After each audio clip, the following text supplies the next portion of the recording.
Assalamualaikum warahmatullahi wabarakatuh. Perkenalkan, nama saya Arini Nur Indah Putri Dirgahayu, kelas 6B, program studi S1 Keperawatan. Halo teman-teman semua, pada video kali ini saya akan membahas tentang pentingnya peran perawat komunitas dalam menjaga kesehatan remaja. Masa remaja adalah masa transisi dari anak-anak menuju dewasa, di mana terjadi banyak perubahan fisik, psikologis, sosial, dan emosional. Masa ini sangat penting karena remaja rentan terhadap berbagai masalah kesehatan. Yuk simak penjelasan berikut. Yang pertama, masalah kesehatan yang sering dialami remaja yaitu merokok. Apa itu rokok dan mengapa berbahaya? Rokok adalah batang kecil yang mengandung tembakau dan zat kimia berbahaya seperti nikotin, tar, dan karbon monoksida dan lebih dari 4.000 zat beracun lainnya. Banyak remaja mulai merokok karena terpengaruh teman, ingin meniru orang dewasa, dan tokoh idola. Merokok sangat berbahaya karena bisa menyebabkan kecanduan seumur hidup. Sekitar 90% perokok dewasa mulai merokok sejak remaja. Merokok juga meningkatkan resiko terkena penyakit serius seperti kanker paru-paru, penyakit jantung, dan gangguan pernapasan. Selain itu, remaja yang merokok lebih rentan terlibat dalam perilaku beresiko lain, seperti minum alkohol atau menggunakan narkoba. Kenapa banyak remaja yang merokok? Yaitu remaja sering merokok karena ikut-ikutan teman, ingin terlihat keren, atau hanya ingin mencoba-coba. Tapi sayangnya, coba-coba ini bisa menjadi kebiasaan yang sulit dihentikan dan merusak masa depan. Bagaimana cara berhenti merokok atau menolak merokok? Yang pertama, katakan tidak dengan percaya diri jika ditawari rokok. Yang kedua, ganti kebiasaan buruk dengan hobi positif, contohnya seperti olahraga atau mendengarkan musik. Lalu yang ketiga, hindari nongkrong di tempat yang memicu godaan. Selanjutnya yang keempat, dekatkan diri dengan orang yang mendukung hidup sehat. Lalu yang kedua, ada penyalahgunaan zat. Remaja juga beresiko menggunakan alkohol, narkoba, dan obat-obatan terlarang.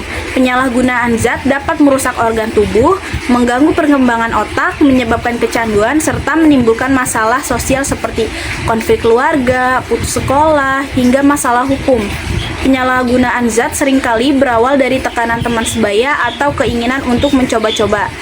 Selanjutnya yang ketiga, ada masalah gizi. Remaja membutuhkan asupan gizi yang cukup karena sedang mengalami pertumbuhan pesat. Namun, banyak remaja yang mengalami masalah gizi seperti anemia atau kekurangan darah akibat pola makan yang tidak sehat, kebiasaan melewatkan sarapan, konsumsi makanan cepat saji, dan kurangnya konsumsi sayur serta buah dapat menyebabkan tubuh lemas, sulit konsentrasi, dan mudah sakit. Remaja perempuan lebih beresiko mengalami anemia karena kehilangan darah saat menstruasi. Jika dibiarkan, anemia bisa mengganggu aktivitas sehari-hari dan prestasi belajar. Selanjutnya yang ketiga, peran perawat komunitas dalam edukasi dan pencegahan. Sebagai perawat komunitas, kita memiliki peran penting dalam memberikan edukasi dan pencegahan masalah kesehatan remaja, yaitu edukasi tentang bahaya merokok dan penyalahgunaan zat. Lakukan penyuluhan tentang resiko merokok, alkohol, dan narkoba. Libatkan orang tua, guru, organisasi masyarakat dalam program pencegahan. Gunakan media yang dekat dengan remaja seperti media sosial, poster, dan diskusi kelompok sebaya untuk menyampaikan pesan kesehatan. Lalu, edukasi tentang gizi seimbang. Ajak remaja untuk menerapkan pola makan sehat dan konsumsi zat besi yang cukup. Adakan kegiatan seperti kelas memasak sehat atau kampanye makan bergizi di sekolah dan lingkungan remaja. Edukasi juga penting untuk keluarga agar mereka mendukung pola makan sehat di rumah. Selanjutnya, edukasi tentang kesehatan mental. Berikan edukasi tentang pentingnya kesehatan mental, mengenali tanda stres, depresi, dan kecemasan. Dorong remaja untuk berbicara dan mencari bantuan jika mengalami masalah. Ajak keluarga dan guru untuk lebih peka terhadap perilaku remaja. Pencegahan dilakukan dalam 3 tingkatan. Yang pertama, pencegahan primer, promosi dan edukasi kesehatan sebelum masalah muncul seperti kampanye anti merokok, promosi pola hidup sehat, pelatihan keterampilan hidup.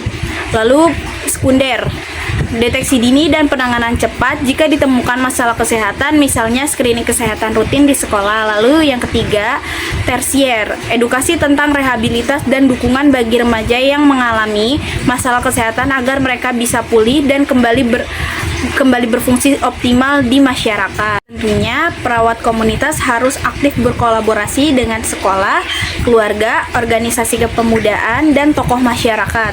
Edukasi tidak hanya untuk remaja, tetapi juga lingkungan sekitarnya agar tercipta dukungan sosial yang kuat. Contoh kegiatan kolaboratif antara lain yang pertama, seminar kesehatan remaja, pelatih konselor sebaya, dan pembentukan kelompok mendukung remaja.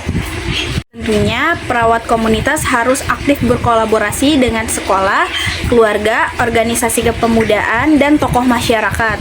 Edukasi tidak hanya untuk remaja, tetapi juga lingkungan sekitarnya agar tercipta dukungan sosial yang kuat. Contoh kegiatan kolaboratif antara lain yang pertama, seminar kesehatan remaja, pelatih konselor sebaya, dan pembentukan kelompok mendukung remaja.